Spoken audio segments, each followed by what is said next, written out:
All right, hello and welcome to Ad Q&A Live episode 20. I'm Nick Sinitra and today we're talking about maximizing profit. So let's say that you're running some campaigns, could be Facebook, could be Google search, could be whatever. And your objective more than anything is just to put money in the bank every month to maximize the number of dollars going into your bank account. You want to maximize profit. So how are you going to do this? Let's take a look at a couple of graphs that you need to understand for starters before we look at how you're going to approach this.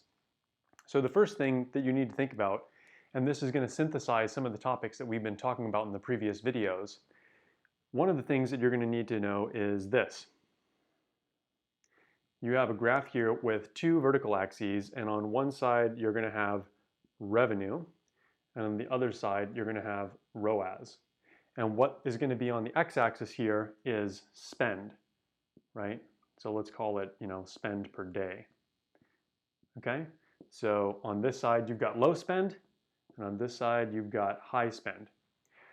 So first off, and let's use different lines here to indicate which is which. So ROAS is going to have a dotted line, revenue is going to have a solid line. So first off, for the reasons that we talked about before, and I'll touch on these again in a second, we know that as we increase spend, ROAS is going to go down, right? There's some qualifiers, but bear with me for just a sec. So ROAS is going to start high at low spend, and it's going to go down and approach some limit, right? It's probably never going to fall to zero, but it's going to approach something like, let's say, whatever, 25, 50%. On the other hand, as you increase your daily spend, your revenue is going to increase, but it is not going to increase at a linear rate. It's going to have diminishing returns because of this impact on ROAS. So you have something for revenue which probably looks something like this, okay? Now, the practical implication of both of these things is that if you were to draw a graph now of, of profit, right? I'm sorry, I got this wrong. Move the axes here. Here's profit, and here's your daily spend, right? So again, spend, right? Low, high. Apologies for the bad handwriting, right? Then your profit is going to look something like this, right? It's going to have sort of a parabola, sort of an arc, where it's going to have an apex, which is going to be at some level of spend, right? So let's say that the apex is right here, and the maximum profit that you get is here. Again, this is because as you increase your spend, your revenue is increasing, but it's increasing at a diminishing rate because of the decrease in ROAS as you scale. Now, the important thing to note about this, I'm going to keep these in mind, right? I'm going to add a couple of things here just for some additional context. This trend will apply across a multitude of different strategies, right? When I talk about a strategy, I'm talking about really TLC, right? T being targeting, oops, I can spell, I swear. L being landing page, right? We'll just call it lander for short. And C being creative. So this is kind of the meta trend for your entire account, but if you really break it down, each combination of targeting, lander, and creative has a contribution to this graph, right? So let's break down what I mean by that. Let's talk about some different scenarios too, like let's use Google search as an example. First off, there's some boundaries here. How much you can spend on a given keyword, let's say, depends on a couple of factors. So one of them is going to be how much search volume there is, right? That's an obvious one. If it's a brand term and you're a new brand, there's not a lot of search volume for your brand name because not a lot of people know that you're out there. However, as you increase your brand awareness through your generic, non-brand terms, through your, maybe Facebook prospecting campaigns, brand awareness increases and therefore your brand searches will increase.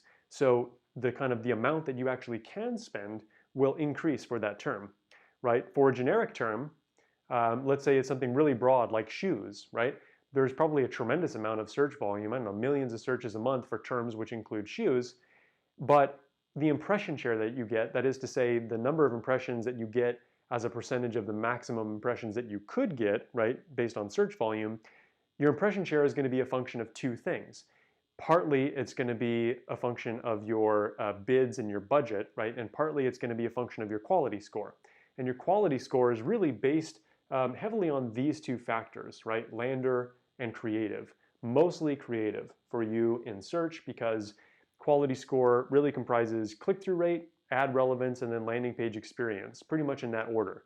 So creative is two of those three, and Lander is basically the other, right? So, as a, for a generic term, the amount that you can actually spend is going to depend on some of those factors, right? Theoretically, you could spend a lot, but if you're not getting much impression share because you have a low quality score, then you need to focus on creative. So here's where I'm going with this, right? Let's pretend that this is not sort of the meta trend for your entire account, but this is just maybe one component. Like let's say that this is Facebook, and it's specifically a prospecting strategy where you are targeting users between the ages of 25 and 35 who are male with interests in whatever, right? Well, there's only so many people who fit those criteria that are on Facebook. So there's some theoretical maximum spend that you actually could have, right? And then for that targeting, there's some ideal lander and creative. But let's say that for the ones that you're using, this is what your curve looks like. This spend, whatever it is, if it's $10,000, represents the point at which your ROAS and your ROAS basically gets you the maximum profit, right, at this apex. So you kind of connect the lines here, right? At this spend, your spend and your ROAS are sort of combining to give you the highest return on your investment, the highest profit basically at this point. Now, if I want to increase the amount of profit that I get, I have a couple of different options, right?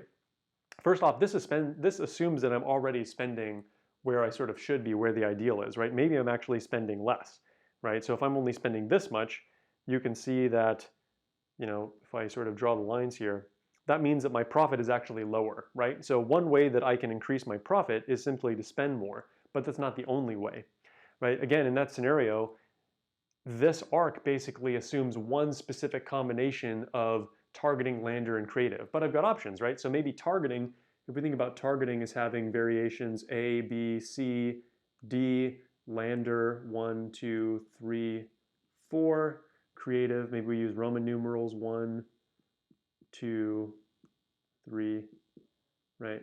And then 4, right? I can do some testing. So maybe this represents combination, A, 2, 3, right? Where I'm using targeting A, lander 2, creative 3, right? Well, one thing I could do is I say maybe my top of funnel metrics don't seem that good, but my conversion rate's okay. So that is telling me that maybe I need to mix up my creative, right? So what I can do is I can do a creative test where now maybe I try, as a challenger to this, I try the same targeting, but then I try in the same lander, but I try creative 4 instead of creative 3, right? And I see that this actually leads to an increase in ROAS. Again, apologies for my garbage handwriting here. So, but then what happens here is, again, there's still only so many people that I can actually hit in this audience. The fact that I have a better creative now that's giving me a higher ROAS doesn't mean that I can spend past that maximum cap. So really what's happening then is I become more efficient, right? But I still have the same limits. So what happens now is this curve basically goes up because now I've got a higher ROAS, right, in this trajectory. So that allows me to increase my profit right there, right? I basically, for any budget that I'm spending on a daily basis, that's going to increase my profit. So whether I'm spending at sort of the apex or below the apex, either way, that's going to give me a higher profit, right? So that's one thing that you can do. The other thing that you can do is, again, you don't have to just have one combination of targeting, lander, and creative. You can introduce others. So in this scenario, again, I'm only doing Facebook prospecting. So let's say that now I start to do retargeting, right? So retargeting, you can probably imagine, let's say I'm retargeting people who add to cart. Okay, well that's a subset of a subset, right? First of all, the prospecting audience that I was already targeting is already a subset of the Facebook user base. There's something like 7 billion users on Facebook, or thereabouts, right? Probably more now. And of those, I'm targeting maybe my maximum reach is, several millions, let's say. But within that, I'm going to maybe retarget only people who are adding to cart but not purchasing within the last 7 days, which, as you can imagine, is a small chunk, right? So what that means is that this is going to be a parabola, with a different sort of shape, right? And just arbitrarily, I'm going to, because I know that that's going to have a higher baseline ROAS, let's say it looks something like this, right? Don't quote me on any of this. This is just meant to be sort of a thought exercise. But the maximum amount that I actually can spend, again, is smaller, just for the practical consideration that there's only so many people in that bucket, right? I basically control how many people are in that bucket by how I set the targeting parameters, right? However, because I know that it's retargeting, I also know that it has a higher baseline return on ad spend because there's greater intent. So sort of this curve here, the long one, which is the prospecting audience, and this curve here, which is the retargeting audience, aren't mutually exclusive. I can and should do both, right? So now my profit is, way up here when I'm spending at the apex, but I don't need to spend as much. In fact, I can't spend as much basically to get the most out of it because of the nature of the targeting, right? And so really the name of the game here when it comes to maximizing profit is to diversify, right? It's not to put all your eggs in one basket, because if all you do is one thing and nothing else, this is the best you'll ever do, right? And in fact, over time, as creative fatigue sets in, your profitability is going to go down because your ROAS goes down, right? The size of the audience will probably stay the same, maybe fluctuate a certain amount as, people leave and join, the platform. But, ultimately, what really dictates your profitability here is ROAS. So this looks like some Doc Brown madness, like I, hit my head on the sink, and this is, my flux capacitor diagram. But hopefully you guys are kind of following this and it makes sense.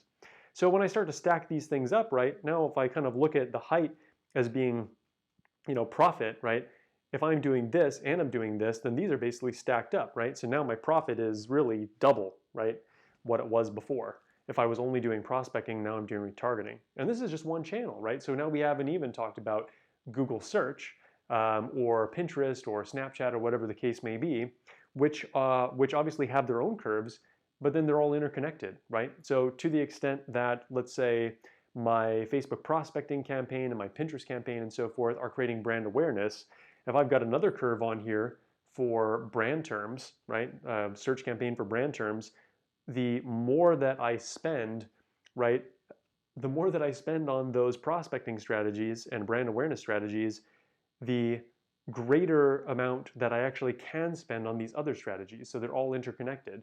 So really, when you think about the value of branding, right, it isn't just the self-contained, right? It isn't just the self-contained arc, right? It influences the other arcs as well.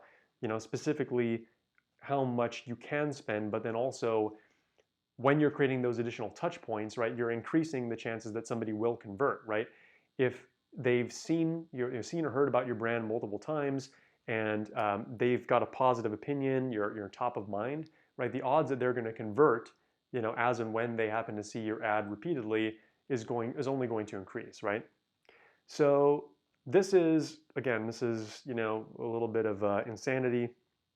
I probably look like crazy conspiracy theorist, but this is the kind of stuff that you need to be thinking about, right? If I'm trying to, stack bills in the bank, I'm trying to maximize my profit, really, I want to have a diverse portfolio from a testing perspective and from a strategy perspective. I don't want to put all my money on brand terms. I don't want to put it all on Facebook prospecting. I don't want to put it all in Pinterest and what have you. I want to run across multiple channels. And if I determine that, within a reasonable amount of spend, that for a given channel, let's say that there's no combination of targeting, lander, or creative that's going to give me a decent return, right? And it just represents a big opportunity cost, then I kill it and I move on, right? And it's all about basically just finding, what are the pieces that are, multiplying my impact, and what are the things that are sort of liabilities that are just hurting me overall. So let's see, we're about 14 minutes in. I think I covered most of the big things that I wanted to get today. This will probably just be kind of a Friday quickie. And yeah, hit us up in the comments if you have any questions, if there's other topics that you want us to cover, if any of this didn't make sense and you want to see a follow-up episode where we get a little more in the weeds into how this sort of pertains to specific channels or strategies, let us know. As usual, thanks again for watching. I'm Nick Sinitra. Don't forget to like and subscribe. Have a great weekend, and see you later.